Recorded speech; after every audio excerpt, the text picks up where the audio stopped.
عبداللہ بن یوسف نے بیان کیا، کہا کہ ہم کو امام مالک رحمۃ اللہ علیہ نے خبر دی، انہیں ابو الزناد نے، انہیں ارج نے اور انہیں ابو ہریرہ رضی اللہ تعالی عنہ نے کہ رسول کریم صلی اللہ علیہ وآلہ وسلم نے فرمایا، قرض ادا کرنے میں مالدار کی طرف سے ٹال مٹول کرنا ظلم ہے، اور اگر تم میں سے کسی کا قرض کسی مالدار پر حوالہ دیا جائے تو اسے قبول کرے۔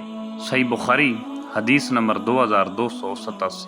محمد بن یوسف نے بیان کیا، کہا کہ ہم کو سفیان ثوری نے بیان کیا، ان سے ابن ابی ذکوان نے، ان سے ارج نے اور ان سے ابو ہریرہ رضی اللہ تعالی عنہ نے کہ نبی کریم صلی اللہ علیہ وآلہ وسلم نے فرمایا، مالدار کی طرف سے قرض ادا کرنے میں ٹال مٹول کرنا ظلم ہے، اور اگر کسی کا قرض کسی مالدار کے حوالہ کیا جائے تو وہ اسے قبول کرے۔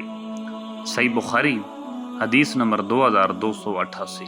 مکی بن ابراہیم نے بیان کیا، کہا کہ ہم سے یزید بن ابی عبید نے بیان کیا، ان سے سلمہ بن ابی عقور رضی اللہ تعالی عنہ نے کہ ہم نبی کریم صلی اللہ علیہ وآلہ وسلم کی خدمت میں موجود تھے کہ ایک جنازہ لایا گیا۔ لوگوں نے آپ صلی اللہ علیہ وآلہ وسلم سے عرض کیا کہ اس کی نماز پڑھا دیجیے۔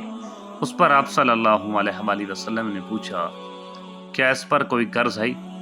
لوگوں نے بتایا کہ نہیں، کوئی قرض نہیں ہے۔ آپ نے دریافت فرمایا کہ میت نے کچھ مال بھی چھوڑا ہے؟ لوگوں نے عرض کیا کہ کوئی مال بھی نہیں چھوڑا۔ آپ نے ان کی نماز جنازہ پڑھائی۔ اس کے بعد ایک دوسرا جنازہ لایا گیا۔ لوگوں نے عرض کیا، یا رسول اللہ، آپ ان کی نماز جنازہ پڑھا دیجیے۔ حضرت صلی اللہ علیہ وآلہ وسلم نے دریافت فرمایا، کسی کا قرض بھی میت پر ہے؟ عرض کیا گیا کہ ہے۔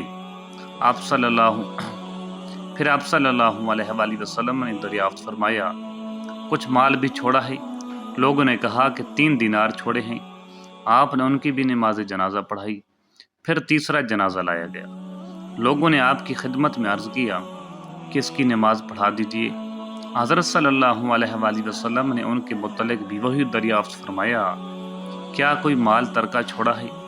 لوگوں نے کہا کہ نہیں۔ آپ صلی اللہ علیہ وآلہ وسلم نے دریافت فرمایا، اور اس پر کسی کا قرض بھی ہے؟ لوگوں نے کہا کہ ہاں، 3 دینار ہیں۔ آپ نے اس پر فرمایا کہ پھر اپنے ساتھی کی تم ہی لوگ نماز پڑھ لو۔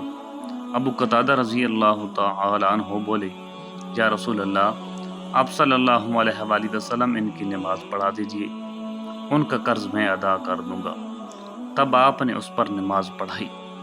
صحیح بخاری حدیث نمبر 2299۔